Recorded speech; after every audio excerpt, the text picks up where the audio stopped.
할렐루야. 하나님의 은혜와 평강이 이 아침에도 여러분들과 함께하길 바랍니다. 오늘 우리에게 주신 하나님 말씀은 전도서 11장 1절에서 10절까지의 말씀입니다. 너는 내 떡을 물 위에 던져라. 여러 날 후에 도로 찾으리라. 7에게나 8에게 나누어 줄지어다. 무슨 재앙이 땅에 임할는지 내가 알지 못함이니라.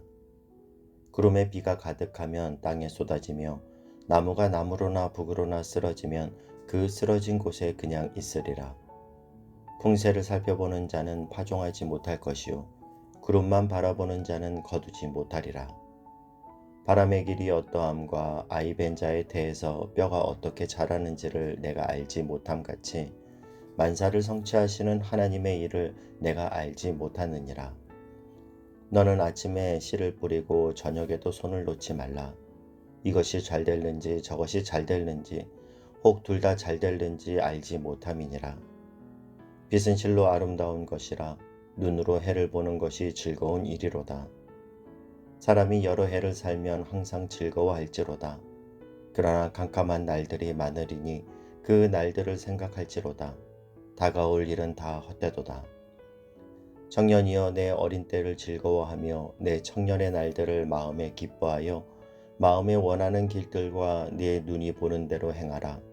그러나 하나님이 이 모든 일로 말미암아 너를 심판하실 줄 알라. 그런즉 근심이 내 마음에서 떠나게 하며 악이 내 몸에서 물러가게 하라. 어릴 때와 검은 머리의 시절이 다 헛되니라. 아멘.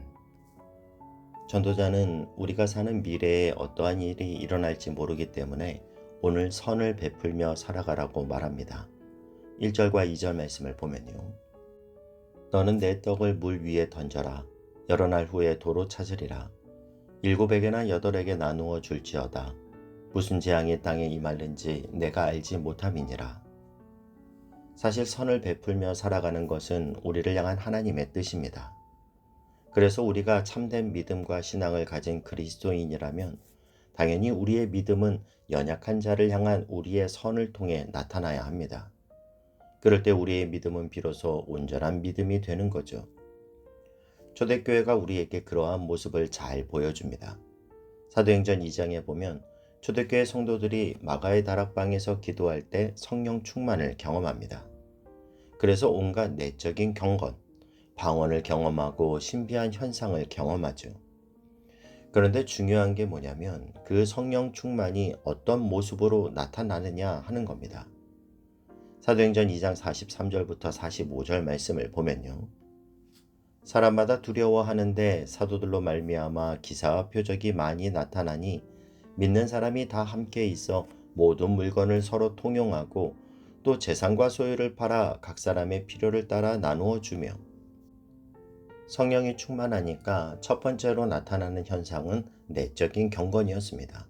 방언을 경험하고 신비로운 은사를 경험해요. 각종 영적인 현상을 체험하죠. 그런데 그런 외적인 은혜를 경험하고 이어서 어떻게 합니까? 물건을 통용하고 자신의 재산과 소유를 팔아 가난하고 연약한 사람들에게 나누어 주는 이런 동적인 경건으로 이것이 연결이 되더라는 겁니다. 저는 우리 교회 성도님들이 정말 성령 충만하기를 원합니다.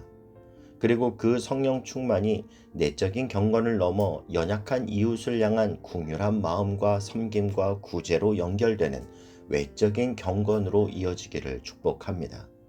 이것이 하나님이 우리에게 원하시는 진정한 경건의 모습입니다. 우리는 너무 내적인 경건만 추구하고 선을 행하는 동적인 경건은 행하지 않는 건 아닌지 스스로 돌아봐야 합니다. 여러분, 저는 정말로 소원합니다. 우리 교회가 성령 충만한 교회 되기를 원합니다. 정말 저는 소원합니다. 우리 교회를 찾아와서 예배드리는 모든 심령마다 죽은 영이 살아나는 역사가 일어나기를 원합니다. 예배 시간에 살아계신 하나님을 눈으로 목도하는 사건이 예배 때마다 일어나기를 원합니다. 그러나 거기서 제 소원은 끝나지 않습니다. 이런 충만함을 경험한 사람들이 내적인 경건으로만 치우치는 것이 아니라 예전에 보이지 않았던 연약한 자, 내 도움을 필요로 하는 연약한 자들의 신음소리가 들려지고 보여지는 동적인 경건, 이 균형을 갖춘 성도들이 모인 교회 되기를 소원합니다. 주님의 마음을 품고 손을 펼쳐 내 떡을 물 위에 던지라는 말씀처럼 남을 돕는 넉넉함을 회복하는 저와 여러분이 될 수 있길 주님의 이름으로 축복합니다. 3절에서 6절 말씀을 보면요. 구름에 비가 가득하면 땅에 쏟아지며 나무가 나무로나 북으로나 쓰러지면 그 쓰러진 곳에 그냥 있으리라. 풍세를 살펴보는 자는 파종하지 못할 것이요 구름만 바라보는 자는 거두지 못하리라. 바람의 길이 어떠함과 아이벤자의 태에서 뼈가 어떻게 자라는지를 내가 알지 못함 같이 만사를 성취하시는 하나님의 일을 내가 알지 못하느니라. 너는 아침에 씨를 뿌리고 저녁에도 손을 놓지 말라. 이것이 잘 될는지 저것이 잘 될는지 혹은 둘이 다 잘 될는지 알지 못함이라.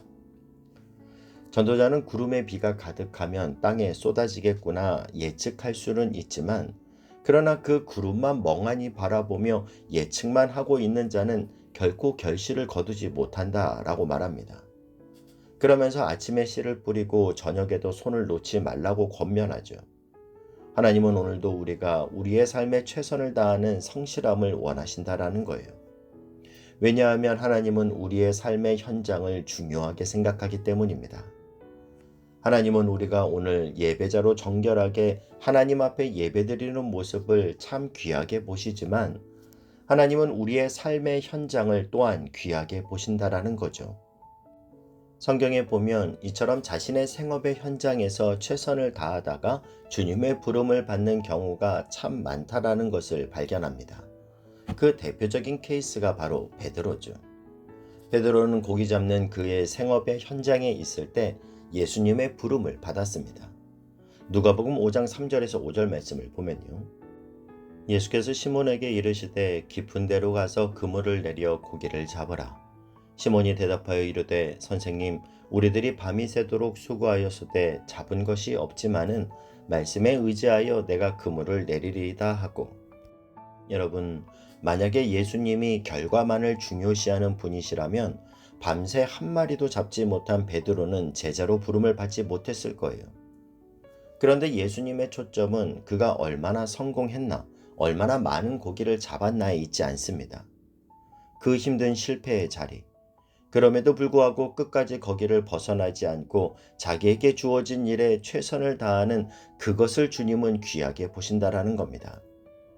저는 여러분들이 베드로처럼 주어진 삶의 자리에서 최선을 다하다가 그곳에서 주님의 방문과 부르심을 받는 이 은혜를 누리길 주님의 이름으로 축복합니다.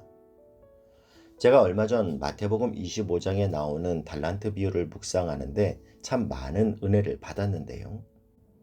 주님이 5달란트 준 사람과 2달란트 준 사람을 칭찬하는데 그들에게 공통적으로 하는 말이 잘하였도다 착하고 충성된 종아 내가 적은 일에 충성하였으되 내가 많은 것을 맡기리니 네가 주인의 즐거움에 참여하라 말씀하시죠. 내가 소출을 많이 해서 내가 칭찬하는 게 아니고 그 맡겨진 것에 최선을 다했기 때문에 칭찬한다라는 거예요. 이에 반해 1달란트 받은 사람에게는 뭐라고 나무라십니까? 이 악하고 게으른 종아 말씀하세요. 제가 깨달은 건 주님은 악한 것과 게으른 것을 동격으로 취급하신다라는 거예요. 여러분, 우리가 하나님 앞에 진정한 예배자로 살아간다는 의미는 내게 주어진 일상생활 속에서 내가 최선을 다하는 삶이 그것이 하나님이 받으시는 우리의 삶의 예배인 줄 믿습니다. 그래서 기독교는 소명을 직업과 연결시킵니다. 내게 맡겨진 그 일이 그것이 장사하는 일이든 직장 다니는 일이든 공부하는 일이든 가정을 돌보는 일이든 그것이 내게 주어진 소명인 줄 알아 하나님을 예배하듯 성실함으로 행하여 나의 삶의 예배를 오늘도 주님께 드리는 저와 여러분이 될 수 있길 주님의 이름으로 축복합니다. 7절에서 10절 말씀을 보면요. 빛은 실로 아름다운 것이라 눈으로 해를 보는 것이 즐거운 일이로다. 사람이 여러 해를 살면 항상 즐거워할지로다. 그러나 캄캄한 날이 많으리니 그날들을 생각할지로다. 다가올 일은 다 헛되도다.